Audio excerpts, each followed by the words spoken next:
À la suite justement de mon enseignement de la dernière fois, je parlais justement euh, du danger de faire les mélanges. Et souvenez-vous que le thème de mon enseignement, c'était le mélange des mélanges. Justement, parlant des mélanges, nous avons vu les effets.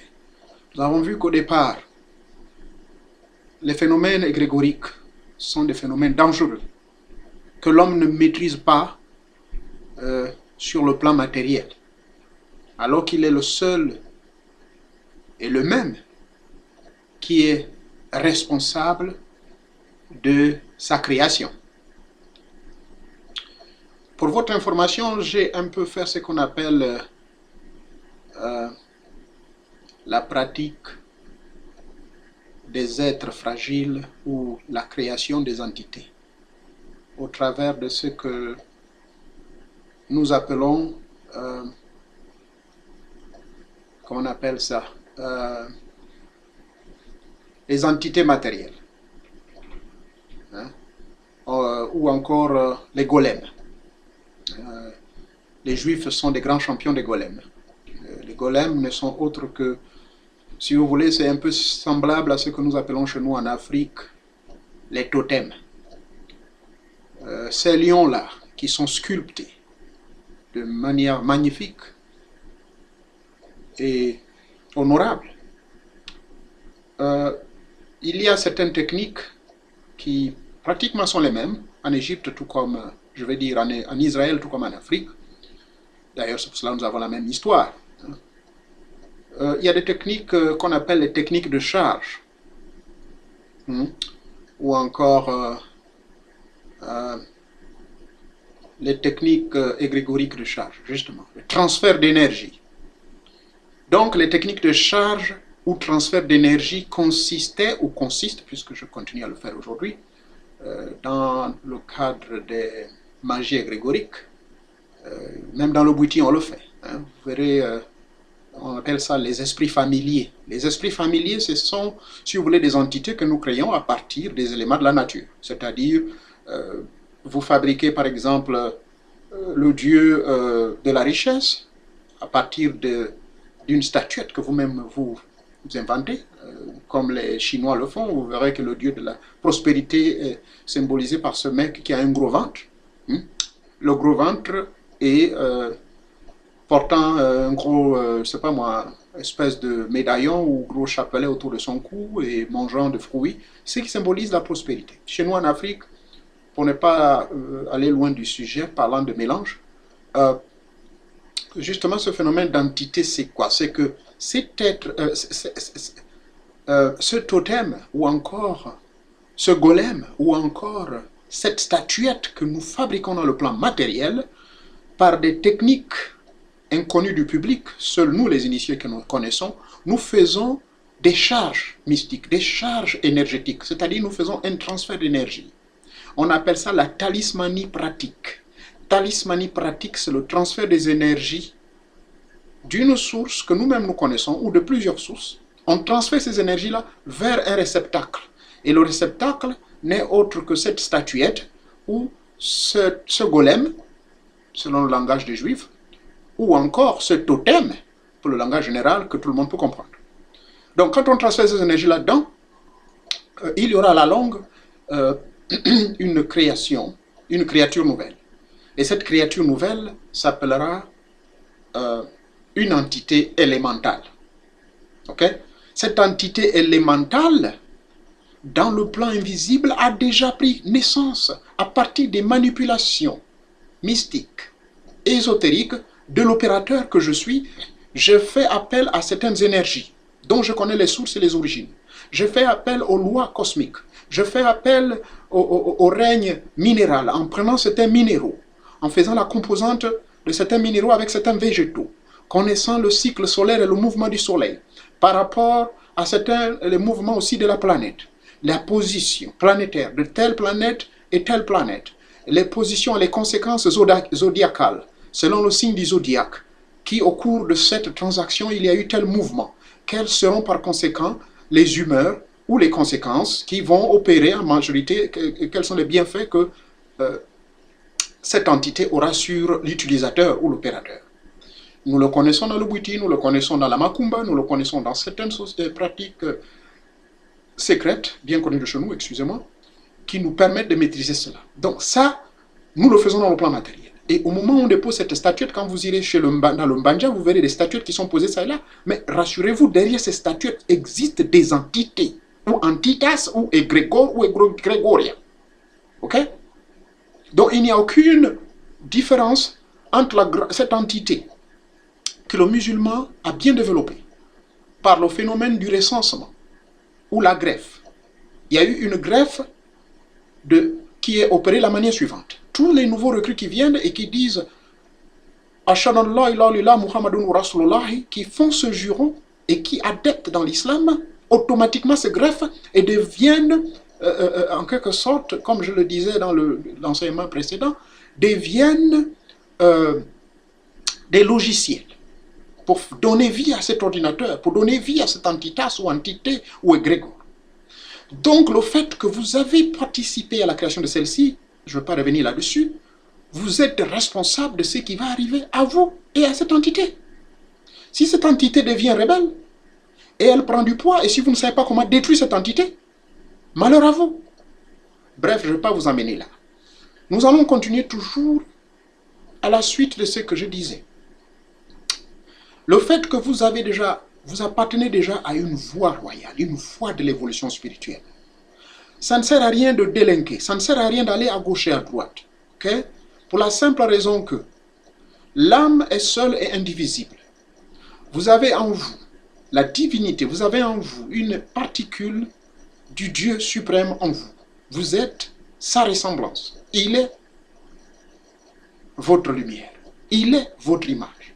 Dieu est dans votre image et vous, vous êtes sa ressemblance. Comme je le disais tantôt, j'ai pris l'exemple de la carte de toi.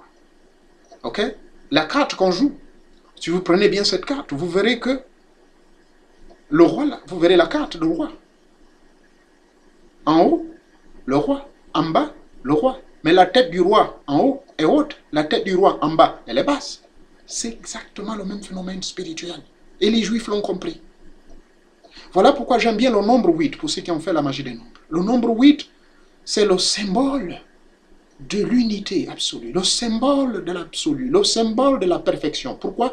Parce que comme Jésus l'avait dit, tout ce qui est en haut est comme ce qui est en bas, tout ce qui est en bas est comme ce qui est en haut. Voilà pourquoi il nous avait demandé, notre Père qui est dans les cieux, que ton royaume vienne et que ta volonté soit faite sur la terre comme dans les cieux. 8 pour moi donc symbolise beaucoup. D'ailleurs le 8, ce sont les deux zéros, un zéro en bas, un zéro en haut. Et le zéro, pour les initiés, c'est quoi? C'est l'infini. Ça symbolise l'infini. Ça symbolise le tout.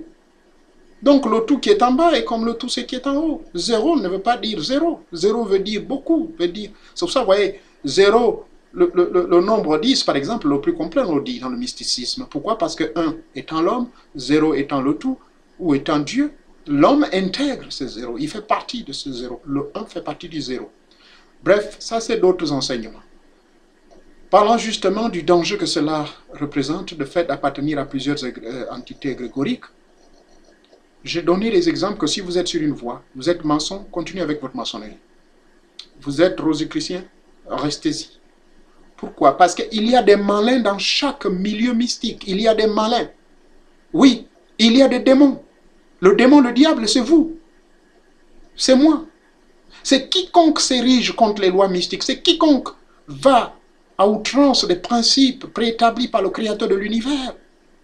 Et qui, à la suite de votre éveil spirituel, lorsque vous avez acquis cette maîtrise, lorsque vous avez acquis cette prêtrise, lorsque vous avez acquis ce pouvoir, et que vous devenez un avec lui, et que lui devient un avec vous, comment cela se passe? Mais c'est tout simple.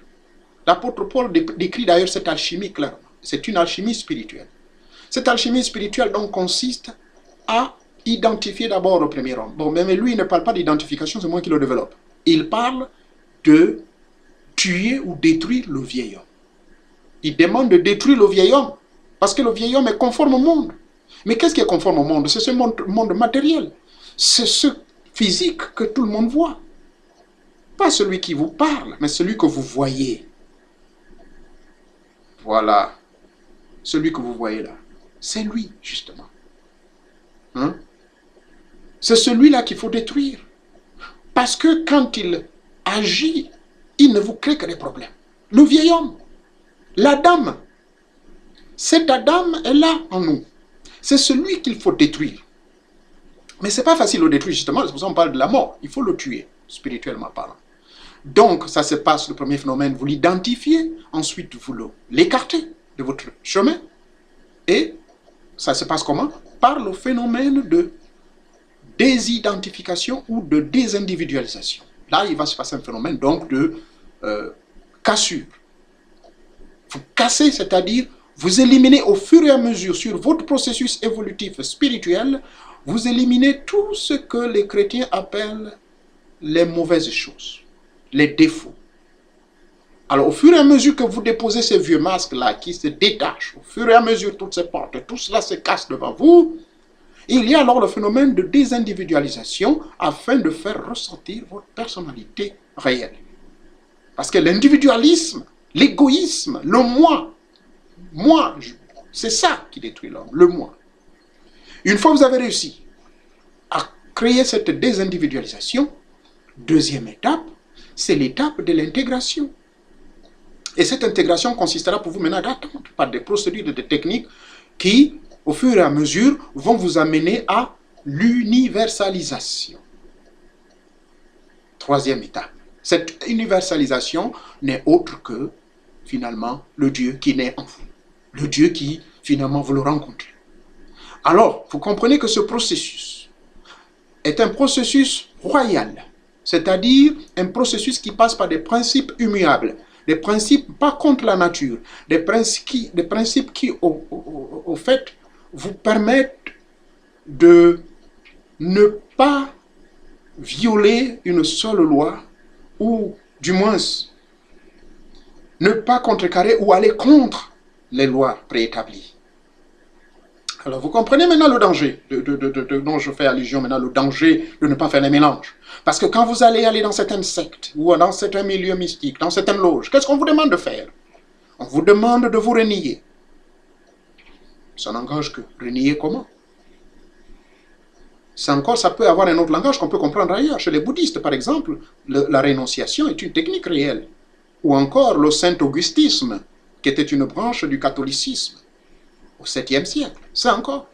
Les saints puritains, on les appelait. C'est des gens qui vivaient par la privation totale ou cette affaire de la nouvelle loi qui s'était introduite au sein de l'Église catholique d'autoriser les prêtres à ne pas se marier du tout. Bref, ce n'est pas là mon point. La privation tant pour moi. Il y a l'élimination des défauts, l'élimination de certaines choses qui peuvent vous empêcher d'évoluer rapidement. Tout cela, c'est un processus qu'il faut respecter.